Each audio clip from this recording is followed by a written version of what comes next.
अस्सलाम वालेकुम। आज मुझे आपके साथ तो बहुत ही अहम मसले डिस्कस करने हैं। एक तो ये जो आप पिक्चर्स देख रहे हैं बैकग्राउंड में, ये मेरे बनाए हुए केक नहीं बल्कि ये कस्टमर्स ने मुझे भेजी है, लोगों ने मुझे भेजी है कि हमें ये केक बनवाना है। अब आप इन केक की कस्टमाइजेशन देखें और इसके प्राइस सुने। अब हमारे पास पिक्चर्स लेकर आते हैं 10 पाउंड का केक और उसकी कस्टमाइजेशन वैसी ही हुई होती है और हमें कहते हैं कि हमें इसे 1 पाउंड में बनाते हैं और प्राइस हम 1500 दे सकते हैं। अब आपको बताएं कि कैसे पॉसिबल है कि आप एक 10 पाउंड के केक को 1 पाउंड में चने में ला के दे देती हूँ। मैं खुद कहती हूँ तो हाँ मैं बना दूंगी, ये सारे टॉपर्स जो 10 पाउंड के केक पे बने हुए हैं मैं बना दूंगी, लेकिन आप मुझे उसका पे तो करें ना। जाहिर सी बात है 1200 में आप 1 पाउंड का केक तो ले सकते हैं, लेकिन उसके ऊपर जो इतने सारे टॉपर्स लगे रहे हैं, फॉन्डेंट वर्क हुआ हुआ है, तो उसकी कस्टमाइजेशन तो कौन पे करेगा। हमें बस सिर्फ यही सुनने को मिलता है कि 1 पाउंड का केक बना दें।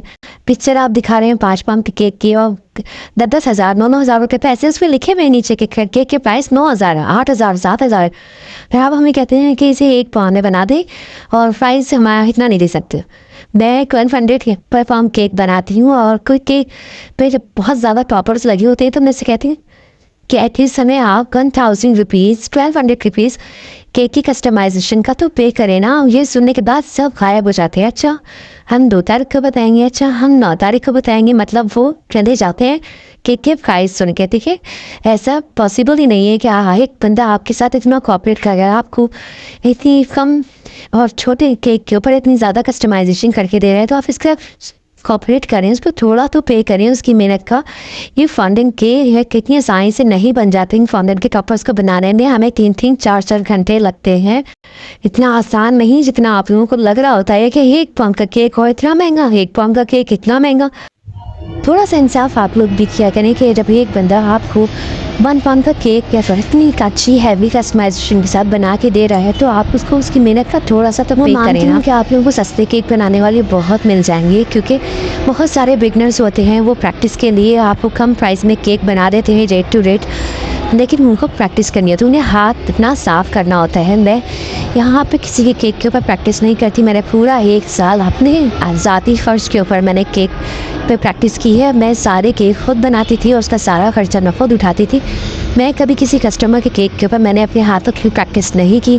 मेरे हाथ में जितनी भी फिनिशिंग है वो सब मैंने खुद की है, अपने ज़ाती खर्चे पे की है। मैं किसी कस्टमर के केक पे नहीं करती। तो बिगर्स तो ले देती हैं केक कि वो रेट टू रेट बना के दे देती हैं आपको कम पैसों में, क्योंकि उनको प्रैक्टिस करनी होती है। तो इसी तरह से सारे ही लोग जो इस बिगनर्स के पास जाके कम प्राइस में केक बनवाते रहेंगे।